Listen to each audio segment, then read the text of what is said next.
फिर लास्ट में वो जाके मेरा 12,55 पे फाइनल हुआ। 12,20 प्लस 2 लाख इक्वल टू 14,20,000। आप गाड़ी लेके हो 12,55,000 में, तो इसका कोई पैसा नहीं देना पड़ा? नहीं, कोई ऐसा नहीं सर। जैसे वो लोग हमारी कमजोरी जानते हैं तो हम लोगों को भी उनकी कमजोरी पे वर्क करना चाहिए। मैं छोड़ दूंगा डील, अब मेरे को नहीं लेनी गाड़ी, मैं ड्रॉप कर दिया था। मात्र 35,000 रुपए ऊपर दिए, ना आरटीओ गया ना इंश्योरेंस गया। मैं तो कह रहा हूँ 35,000 भी गए तो वो एसेसरीज के चले गए। तो मैं तो कहूँगा बहुत तगड़ा दिमाग चलाया। अगर 12,20 का एक्स शोरूम होने के बाद बंदा 12,55 में गाड़ी उठा के ले आया है। हेलो दोस्तों, तो आज मैं लेके आऊँ आपके लिए साम देख लो। हमारे साथ खड़ी है मारुति सुजुकी ग्रैंड विटारा। और आज इस वीडियो में यार इस गाड़ी के ओनर से हम बेसिकली बात करेंगे कि गाड़ी कब ली है, कितने में उनको पड़ी है, और मेन बात है यार कितना डिस्काउंट मिल गया है। क्योंकि अभी मैंने एक डिटेल्ड वॉक अराउंड किया था इस ग्रैंड विटारा का और रील भी डाली है, जिसमें मैंने बताया कि 12,20,000 रुपए की एक्स-शोरूम प्राइस है इसकी। और ली कितने में है, चौंक जाओगे आप सुन के। आराम से बैठो, दिल थाम के बैठो, क्योंकि ऐसा प्राइस देने वाला हूं तो आप लोग भी सोचोगे कैसे मिल गई। कमेंट सेक्शन में बस यही पूछते फिर रहोगे कहां से मिलेगी। अब ज्यादा देर नहीं करते हैं, जल्दी से इसके ओनर को इन्वाइट करते हैं। तो कैसे हो भैया? बहुत बढ़िया। नाम बता दो पहले। नवनीत कुदेशिया। नवनीत जी, मुझे सबसे पहले ये बताओ, बेसिक बातों से स्टार्ट करेंगे। गाड़ी की डिलीवरी कब ली है? मैंने 25 दिसंबर। ओके, अभी 3-4 दिन हुए। Christmas day. हाँ, क्या बात है, अच्छा क्रिसमस डे पे लिया है। राइट। ठीक है, सबसे पहले तो कांग्रेचुलेशन। Thank you. और अब बता दो वेरिएंट कौन सा लिया है? डेल्टा। डेल्टा सेकंड बेस हो गया? Second base version. Manual automatic? ये मैनुअल है। मैनुअल है। सीएनजी वगैरह तो नहीं है? नहीं, विदाउट सीएनजी, पेट्रोल। ठीक है। अब मुझे ये बताओगे कितने में पड़ी आपको और क्या डील मिली, और बुकिंग या वेटिंग का क्या सीन रहा? बुकिंग कब की थी आपने? मैंने बुकिंग तो 2 दिन पहले की थी उससे। ठीक है, हाँ।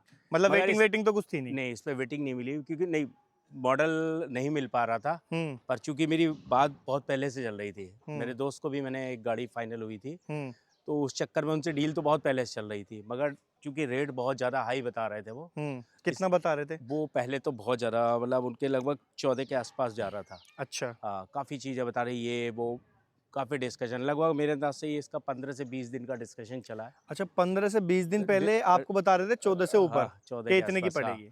ठीक है। तो फिर वो लास्ट में जाके फाइनल करने, मैं लास्ट में गाड़ी ड्रॉप करने वाला था, छोड़ रहा था उनके यहाँ से, क्योंकि मेरी डील बैठ नहीं पा रही थी उनके साथ। मैंने कोशिश भी की, फिर मैंने और भी जगह रेट लिए, काफ़ी जगह। फिर डिस्कशन के बाद फिर जब मैंने कुछ पेमेंट उनको डाल दिया, एक 5,000 रुपये, हमने कहा अभी ये लास्ट ऑप्शन दे रहा हूँ, अगर आप करोगे तो ठीक है, अदरवाइज मेरा पेमेंट रिम्बर्स कर देना। आपने क्या ऑप्शन दिया उनको? है, आपने क्या ऑप्शन मैंने एक रेट डिसाइड किया अपने, दिया? वो रेट मैंने उनको दिया था। अच्छा। हाँ, वो उसमें मानने को राजी नहीं हो रहे थे किसी भी तरीके से। बोले नहीं नहीं, यहाँ तक तो रेट जा ही नहीं सकता। फिर लास्ट में वो जाके मेरा 12,55 पे फाइनल हुआ। आपने क्या रेट दिया था उनको? है, आपने क्या रेट दिया मैंने था? उनको 12,55 का ही रेट दिया था लास्ट अच्छा, में। 12,55 पहले में तो वो एग्री? हाँ, हाँ। मैं तो और कम चाह रहा था, मगर 12,55 पे जाके डील फाइनल हुई थी। अच्छा। हाँ। एक्स शोरूम कितना पड़ता है इसका? एक्स को रूम 12,20 है इसका। 12,20? हाँ। मात्र 35,000 ऊपर देके हाँ। आपको गाड़ी मिल गई। भैया एक बात बताओ, 12,20 एक्स शोरूम हो गया। हाँ। मोटा मोटा लगा ले तो 1 लाख के अराउंड आरटीओ जाता है। नहीं, 1,23,000, 1,24,000, 24,000, 24,000 ठीक है। काटी है। फिर आपका 10-11 हज़ार रुपये टीसीएस जाएगा। TCS हाँ, लगभग 11 समथिंग है। 30-35-38 हज़ार रुपये आपका इंश्योरेंस जाएगा। हाँ, 33,000 रुपये इंश्योरेंस है ना? बजाज का। मोटा मोटा मैं मान लूँ तो 2 लाख के अराउंड जाएंगे ही जाएंगे approximately. 12,20 plus 2 lakh equal to 14,20,000। आप गाड़ी लेके हो 12,55,000 में। ठीक। तो ऐसा कैसे पॉसिबल हो पाया, जरा उसकी कहानी बताओ मुझे। मतलब आपने कैसे ऐसे डील उनको दे दी और कैसे क्रैक करा ली, मेन बात ये है। मैंने कहा बहुत लंबे टाइम, मैंने कहा ना 20-25 दिन का डिस्कशन रहा है कंटिन्यू उनके साथ, और वो उस चीज़ पे आ ही नहीं रहे थे, क्योंकि मैंने और भी जगह पता किया था, रेट हाई थे इसके। फिर लास्ट में चूंकि हमारे, मैंने बताया ना, एक फ्रेंड को गाड़ी ली है, उसने भी एक्सल 6, तो उनसे डिस्कशन चल रहा था, तो वो डील छोड़ना नहीं चाहते थे, वो भी मेरे पीछे लगे थे और मैं छोड़ने पे आ गया था। अच्छा। मतलब 24 तक मेरा ये था कि मैं छोड़ दूंगा डील, अब मेरे को नहीं लेनी गाड़ी, मैं ड्रॉप कर दिया था।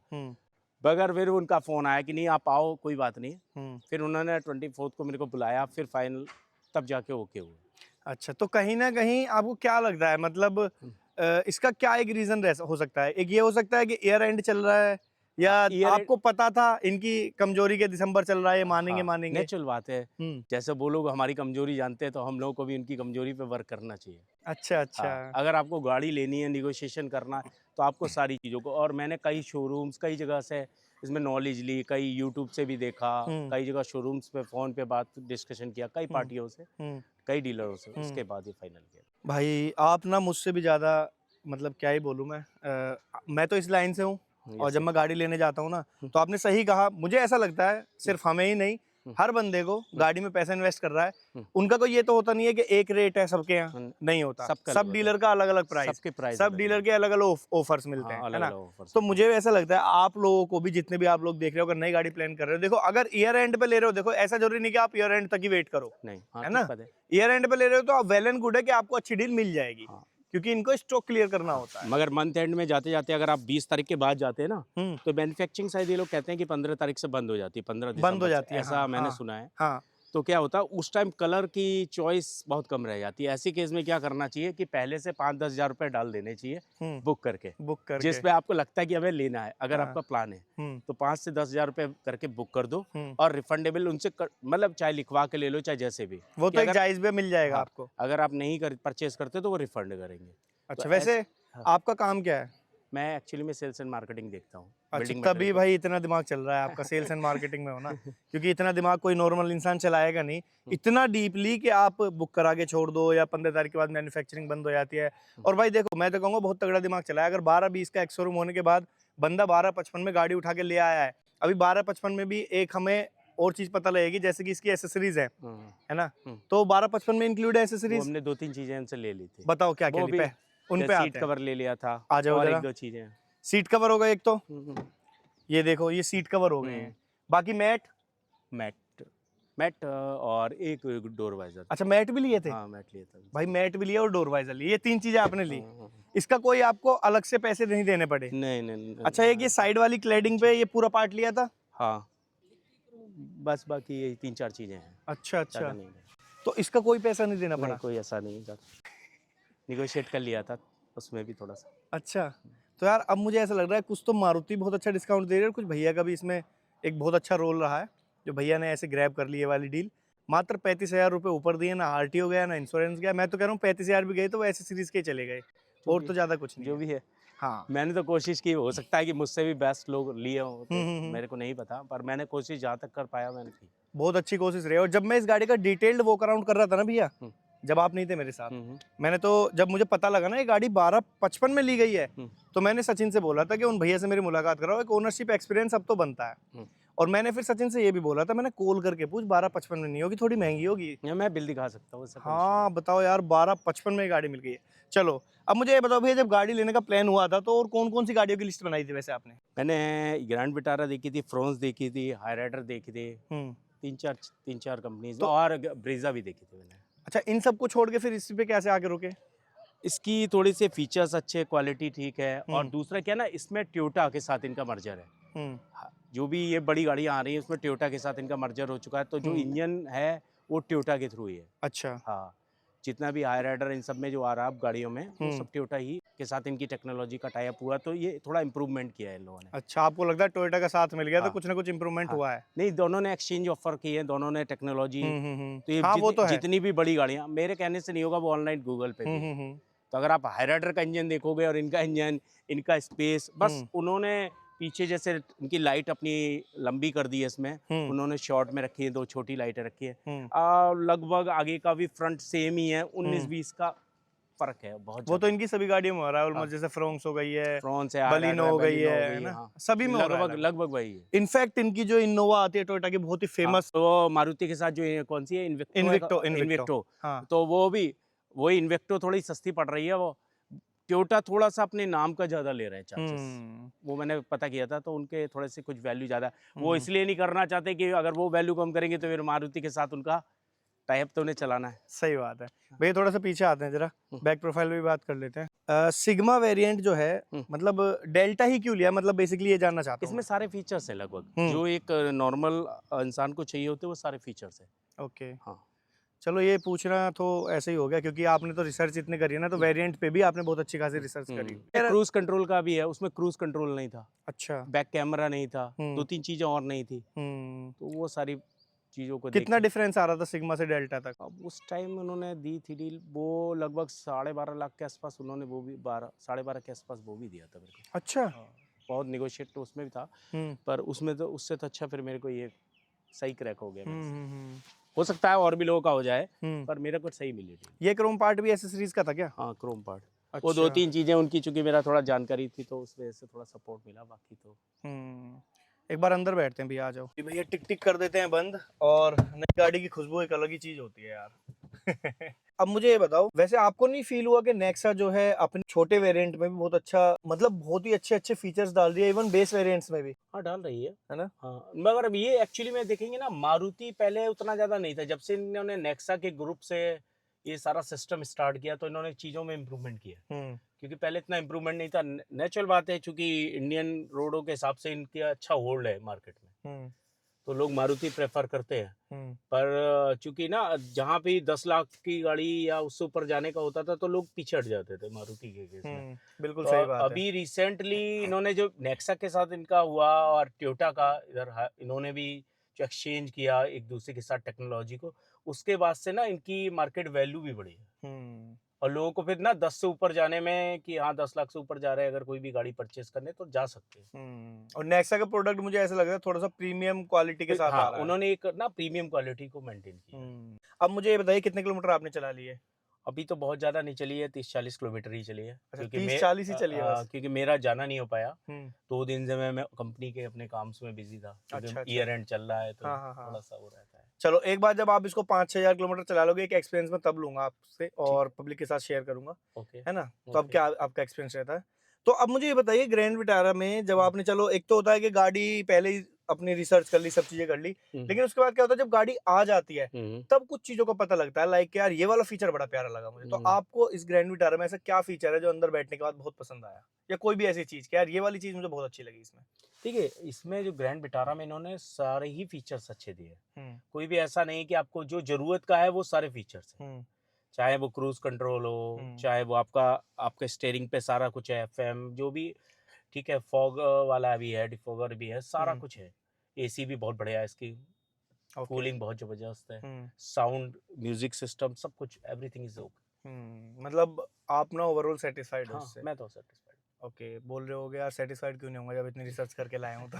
नहीं नहीं, ऐसा नहीं होता, सबकी अपनी अपनी चॉइस होती है। हाँ, हाँ। हो सकता है कि कुछ लोग किसी से और भी चीजें चाहिए, मगर एक जो रेगुलर बेसिस पे आपकी यूजेज है वो आपकी बात हो जाए, ड्राइविंग सही रहे, कंफर्ट रहे, सीट एडजस्टेबल है। क्योंकि ना होता क्या ना, पहले लोगों की लंबाई की वजह से कुछ लोग नीचे पड़ जाते थे तो उनको सामने का नहीं दिखता था, वो प्रॉब्लम्स आती थी। तो इसमें क्या है, अब जो सीट एडजस्टमेंट किया वो बहुत बढ़िया है कि आप सामने कोई भी इंसान छोटा हो या बड़ा, वो एडजस्ट करके गाड़ी ड्राइव कर सकता है, उसको प्रॉब्लम नहीं आएगी किसी तरीके। कोई गद्दी लगाने के लिए ना या नीचे से वो कुछ और सपोर्ट की जरूरत नहीं है। ये काफी अच्छी चीज है इसमें। चलो, बाकी स्पेस तो भरपूर है इसमें, स्पेस इसका बहुत अच्छा है। इसका और हाईराइडर का स्पेस सेम है, सेम बोथ। और कंफर्ट कैसा है? बहुत अच्छे। हालांकि आपने 30-40 चलाए, पर फिर भी एक आइडिया हो जाता है। बहुत बढ़िया गाड़ी में, मतलब आपको चलाने में कंफर्ट महसूस होगा। दूसरा, गाड़ी हैवी है, इंजन बढ़िया है, साउंड बिल्कुल भी नहीं है, नो साउंड्स। ओके, चलो ये तो अच्छी बात है। बाकी फैमिली का क्या रिस्पांस मिला लाने के बाद, क्या बोले फैमिली? सभी को पसंद आई है गाड़ी। अच्छा। अच्छी है। नेचुरल बात है, कंपनी अगर इतना वर्क कर रही है, अगर उसके बाद भी कस्टमर सेटिस्फाइड ना हो तो ठीक नहीं है। और मेरे अंदाज से नेक्सा और ये लोग सब लोग मिलकर अच्छा वर्क कर रहे हैं बिल्कुल क्वालिटी को लेके। नवनीत जी, अब मुझे ये बताइए, जैसे गाड़ी में पॉजिटिव्स होते हैं तो ऑलमोस्ट नेगेटिव्स भी होते हैं। हालांकि आपने मात्र 30-40 किलोमीटर चलाई है, बट फिर भी आपको कोई इसका नेगेटिव पॉइंट समझ में आया हो? निगेटिव ऐसा तो मुझे अभी बाकी तो चलाने के बाद पता चलेगा, अभी तक तो मुझे लगा नहीं। बैलेंसिंग, अलाइनमेंट या किसी तरीके का ऐसा कुछ कि गाड़ी भाग रही है या रेस छूट रही, कहीं पे भी इस तरीके की कोई प्रॉब्लम मुझे। लुक वाइज कुछ कंसीडर किया हो? नहीं, लुक वाइज तो ठीक है, डिसेंट है। अगर आप देखेंगे स्कॉर्पियो जो आजकल जितनी भी हैं बड़ी गाड़ियों के, इस तरीके से इनका आगे का सारा कुछ डिजाइन एलिमेंट तो बहुत अच्छा किया। लाइट। चलो, ये नेगेटिव वाले पॉइंट को ना हम 5000 किलोमीटर का जब एक्सपीरियंस शेयर करेंगे ना तब कवर करेंगे, अभी नहीं करेंगे। डेफिनेटली चलाओगे तभी तो पता लगेगा। नेचुरल बात है। मगर ओवरव्यू मैंने देखा है, लोगों से भी मेरी बातचीत हुई है, तो उसमें पता चला है कि नहीं, गाड़ी काफी हद तक अच्छी है। ओके।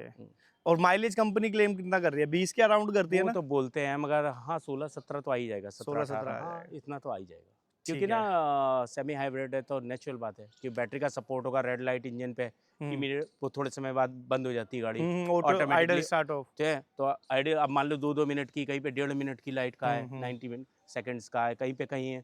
और कई बार जाम में आप खड़े रहते हो तो जाम में बार बार ऑन ऑफ करते रहो ना, तो उससे भी इंजन पे चाबी अगर की है तो बार बार ऑन ऑफ, तो उससे क्या ना चाबी भी घिसती है और प्रॉब्लम्स आती है बाद में। तो वो सब चक्कर नहीं है इसमें। तो उससे भी आपका पेट्रोल भी बचेगा और माइलेज भी बढ़ेगा।